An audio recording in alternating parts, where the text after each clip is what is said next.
ஜல்லிக்கட்டு பண்பாட்டு போராட்டம், காவிரி மீட்பு போராட்டம், முல்லை பெரியாறு உள்ளிட்ட நதிநீர் பங்கீட்டு பிரச்சனைகள், methane, hydro carbon, neutrino, Salem 8 வழி சாலை, ஸ்டெர்லைட் எதிர்ப்பு போன்ற சூழலியல் சார்ந்த போராட்டங்கள், திணிக்கப்பட்ட தேர்வான நீட், NEP, CAA, BIA எதிர்ப்பு, இப்படி மாநில அரசின் உரிமைகளை பறிக்கக்கூடிய மத்திய அரசின் திட்டங்களுக்கு எதிராக போராடக்கூடிய போராட்டங்களை முன்னெடுத்து வருகிறது. தலைவனுக்கு தம்பி, தம்பிகளினுடைய தலைவன் என்று வீர நடை போடுகிறார். தன்னை கவிழ்க்க நினைக்கும் அரசியல் எதிரிகளுக்கு இவரது பாணியிலேயே சிரித்துக் கொண்டே சொல்கிறார். வாய்ப்பில்லை ராஜா, வாய்ப்பில்லை.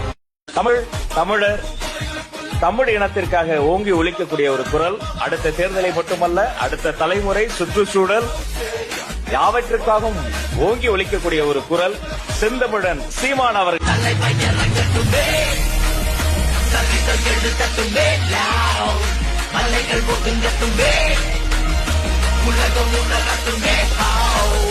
அரங்கம் அதிரட்டுமே, பறக்கட்டுமே.